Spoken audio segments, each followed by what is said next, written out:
Hi everyone. I hope this moment finds you in peace, strength, and calmness. Today we're going to continue exploring something very close to the heart, those invisible wounds we carry inside. The question is, how do we actually begin to heal them? The best way isn't to keep running, distracting ourselves, or pretending those wounds don't exist. As the Buddha once taught, the path to freedom from suffering is not outside, it is always within. We need the courage to turn inward, to face our pain directly, and to understand how it was formed, where it came from, and how it shapes the quality of our daily lives. But here's the truth. When we think about our pain, we often imagine it as a terrifying creature, something like a wild dog or a monster. Most of us either freeze with fear or fight aggressively against it. But both approaches usually fail. You can't get close to a wild dog while trembling with fear, and you can't tame it by yelling or swinging sticks either. What you need is a very different kind of energy, a different kind of attitude, one that allows you to approach this wild dog calmly and compassionately. That special energy is mindfulness, what we call Chan Niyam. It is the power of being awake in the present moment. When you're not stuck in the past or carried away by the future, you begin to live fully in the now. If you've ever practiced mindful breathing or meditation, you'll know what I mean. Mindfulness gives you the skills to be anchored in the present, so you can relax, release tension, and even for a moment, forget the labels of I am wounded, I am depressed, or I have anxiety. Instead, you realize something much deeper. Right here and now, you are a living, breathing, miraculous being.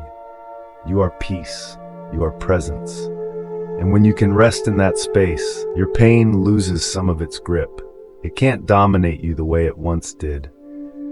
At first, you might not feel the pain clearly at all, because peace itself has a way of pushing suffering into the background. But that's okay. Think of it like building a reserve fund in your inner bank account. By cultivating peace, relaxation, and mindfulness, you are storing up inner strength. And make no mistake, the pain will return. It always does. But when it does, you won't be helpless anymore. You will already have prepared a special energy and a new attitude to face it. You'll be able to look at it without being swallowed by it. And then, for the first time, you'll see its true face. The truth is, pain only has the power to destroy us when we're distracted, when we're pulled too strongly by the noise of the outside world. That's when our inner resources get drained and we feel defenseless. But when we consciously step back from the chaos, when we put aside the constant demands and attractions of the world and turn inward with a steady mind, something shifts. The wild dog that once terrified us now begins to lose its strength. And here's where mindfulness shows its true magic. The practice isn't about suppressing or judging our wounds. It's not about labeling them as good or bad. It's not about making them go away on command. It's simply about observing, watching, being present with them without fear. Imagine it this way. When a mother hears her baby crying, she doesn't ignore the sound, nor does she panic. She drops everything else and goes straight to her child. She doesn't scold the baby for crying. She doesn't judge the baby as weak. She simply picks the baby up, holds it close, and offers her full presence. The crying doesn't stop immediately, but something important has already shifted. The baby feels seen, held, and loved. That's exactly how we need to treat the crying baby inside ourselves. Because inside each of us, no matter how old or strong we may seem, there is still a small, vulnerable child. A child that was hurt, abandoned, misunderstood, or neglected at some point in our journey. That inner child still cries out for love, even if we try to ignore it. And the sad truth is, many of us never learned how to properly care for that child. We grew up thinking that being an adult meant being invincible, tough, or unaffected by pain. But deep down, we still crave understanding, care, and acceptance. Sometimes we are that capable, resilient adult, but at other times we're no different from the crying child within us. If we don't take the time to care for that inner child, it will continue to rule our lives from the shadows.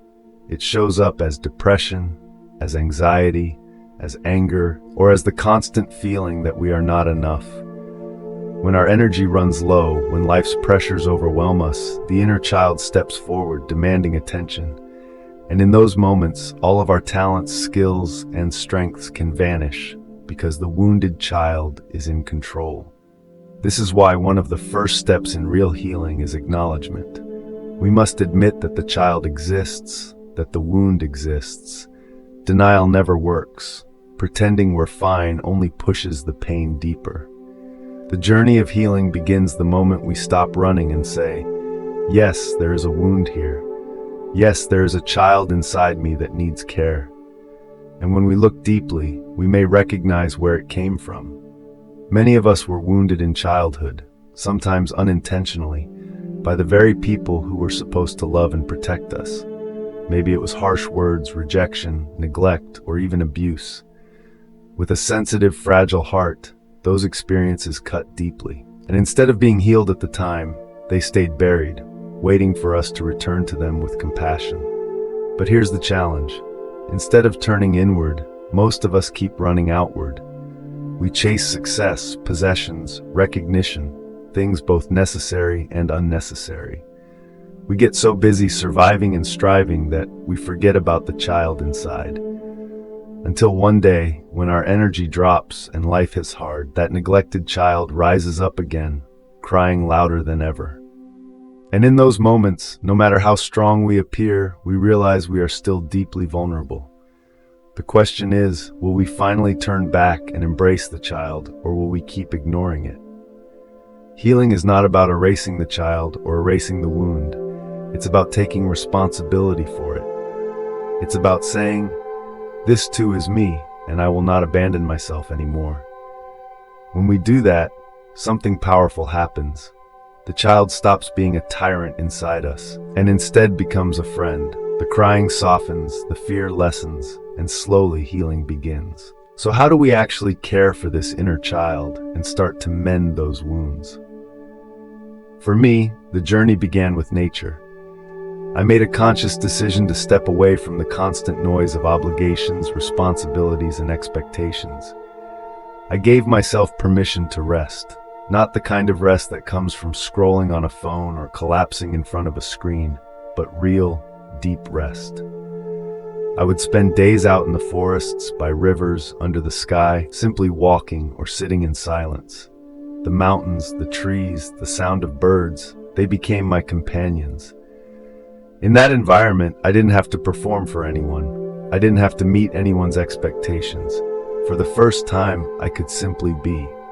And in that stillness, my senses woke up. My awareness became sharper, my heart softer. I could finally see what was happening inside me. This reconnection with nature was one of the most powerful medicines. The streams, the wind, even the stillness of the earth, each of them seemed to whisper, "You are safe. You belong. You can breathe again." And little by little, my inner child began to feel less alone. But nature alone wasn't enough. I needed a practice to guide me deeper. That's when meditation, mindfulness practice, came fully into my life. I treated it as my one true lifeline. I understood clearly, if I didn't commit to mindfulness, if I didn't learn how to sit with my pain and heal it, then I wouldn't be able to do anything meaningful with my life. All of my ambitions, dreams, and responsibilities would crumble because I would still be broken inside. So I poured everything into practice. I made mindfulness my #1 priority. Every day, I sat in meditation, walked in mindfulness, and trained myself to breathe with awareness. I wasn't trying to become spiritual or holy. I was simply trying to survive, to heal, to reclaim my own life. And I discovered something extraordinary. The more I invested in mindfulness, the more I built an inner strength that nothing outside could give me. Each breath became a reminder that I was alive. Each step became a way to touch peace, and gradually, my inner child began to trust me again. Of course, meditation wasn't the only tool. Physical movement also played a huge role in my healing. Sports became a way to reconnect with my body, to release pent-up energy, and to strengthen my willpower. Running, cycling, hiking, boxing, martial arts, all of these became forms of therapy. They gave me discipline, focus, and a sense of empowerment. But no matter what activity I engaged in, mindfulness remained at the core. It wasn't about escaping the child or distracting myself from pain. It was about preparing myself, building inner strength, so that when the child cried again, I could meet it with stability and love. I like to describe it this way. When the pain arises, I don't fight it, I don't run from it. I sit down to play with it, as if it were a friend. I hold it gently, like a baby in my arms. I don't scold it, I don't label it, and I don't let it control me either. I simply sit with it, breathe with it, and listen. And under the light of mindfulness, the pain slowly loses its power. It becomes calm, even cooperative. This process requires incredible patience. Sometimes the child inside us has been crying for decades. It won't quiet down in one day. But if you keep showing up with presence, if you keep offering care, the child begins to relax. It learns that it's no longer abandoned. And over time, something beautiful happens. You stop seeing the child as a burden, and you start seeing it as a teacher. It teaches you compassion. It teaches you humility. It teaches you the value of tenderness. Without that wounded child, we might never learn what real love means. For me, the healing journey wasn't short. It took 5 years before I felt a real shift, a deep, undeniable sense of peace returning. But here's the miracle. The moment I healed myself, I realized I could also help others. I had, without planning it, become my own therapist. And from that day on, I began sharing my experience with others who were suffering. For more than a decade now, I've been able to help people find their way back to peace. Not because I'm special, but because I walked through the darkness myself and found a light. And once you hold that light, it's natural to want to pass it on. So I often say this, sometimes depression, anxiety, or trauma is not just a curse. Sometimes it is a hidden gift, a painful, unwanted gift, but one that forces us to stop, to turn inward, and to discover strengths we never knew we had. Without suffering, we might never truly value happiness. Without wounds, we might never learn how to heal. And when we heal ourselves, we don't just heal one person. We ripple healing out into the lives of everyone we touch, our families, our friends, our communities. This is why I encourage anyone going through pain to see it not just as a burden, but also as an opportunity. An opportunity to grow into a healer, not only for yourself, but eventually for others. This doesn't mean the journey is easy, far from it. Some days the inner child will still throw tantrums. Some days the pain will come roaring back like a storm. But if you've built your practice, if you've built your mindfulness, then you won't be knocked down so easily. You'll know how to stand, how to breathe, how to be present, and in time you'll notice the difference. The storms don't last as long, the crying isn't as loud, and your ability to hold it all with love keeps getting stronger. That is the true miracle of healing. It doesn't mean life will be free of suffering. It means suffering no longer controls you. It becomes a part of your path, a teacher on your journey, and even a source of strength to help others. If there's one thing I've learned through this entire journey, it's that healing is not something you can outsource. Therapists, teachers, friends, and loved ones can guide and support you. But ultimately, the responsibility to care for your own wounds rests in your hands. The Buddha taught that the greatest victory is the victory over oneself. And that's exactly what healing is. A victory not over the outside world, but over the inner storms that once controlled us. When you choose to turn inward, to acknowledge your pain instead of running from it, you're already breaking the cycle. You're already saying, I will no longer abandon myself. And that commitment changes everything. Think about it. For so long, many of us live chasing after external goals. Money, recognition, achievements, relationships. And while some of these things are necessary, they often become distractions. We use them to cover up the emptiness inside, to silence the cries of the wounded child.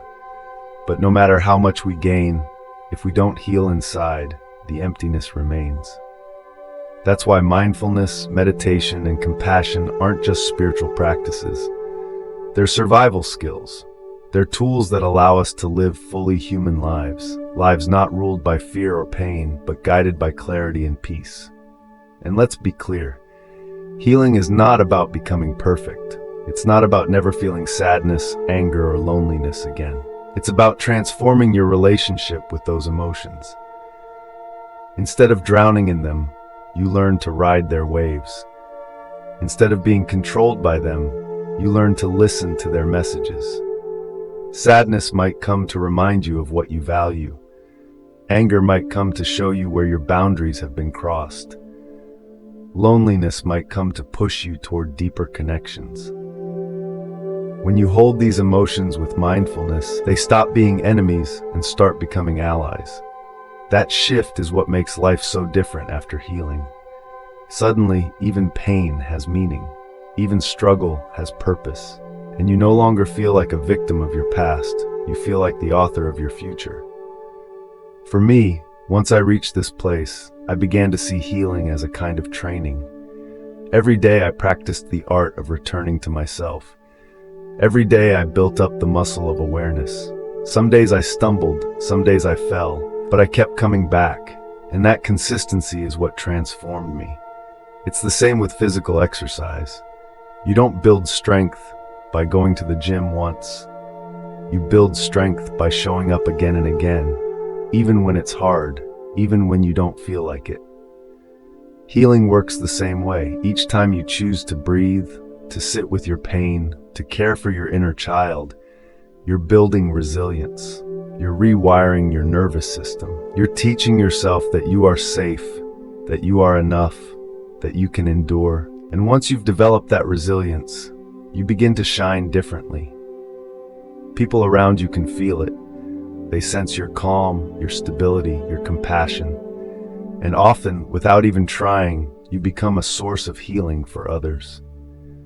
This is why I believe that our deepest wounds can become our greatest gifts. Because through them, we develop empathy. Through them, we learn how to love in ways we never could have otherwise. And through them, we become capable of lifting others out of the darkness. So if you're in the middle of suffering right now, I want you to remember this. You're not broken. You're not weak. You're not hopeless. You're simply carrying a child inside you that has been waiting a long time for your attention. That child doesn't need you to be perfect. It doesn't need you to have all the answers. It just needs you to show up, to listen, to hold it close. And when you do, little by little, the healing will come.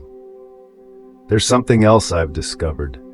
The journey of healing never really ends. There will always be new challenges, new pains, new losses. But once you've learned how to face them with mindfulness and compassion, you stop being afraid of them. You know you have the tools to survive and even to grow from them. That's freedom, not the absence of suffering, but the ability to meet suffering with peace. I sometimes call depression and trauma hidden teachers. They may feel unbearable at first, but if you have the courage to learn from them, they reveal wisdom you couldn't gain any other way. They teach you how to slow down, how to care for yourself, how to appreciate joy when it arrives. They give you a depth of understanding that makes you capable of guiding others. And isn't that what life is about? Not just surviving, not just chasing goals, but becoming a source of light for the world. So I want to leave you with this thought. If you're struggling right now, don't see your pain as the end of the story. See it as the beginning of a new chapter.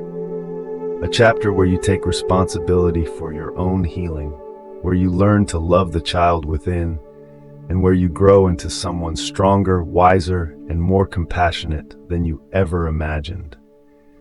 And one day, maybe sooner than you think, you'll look back and realize that what once felt like a curse was actually a gift, that your suffering was the doorway to your transformation. So breathe. Be gentle with yourself. Take one small step at a time, and trust that the journey you're on, even with all its difficulties, is leading you somewhere meaningful.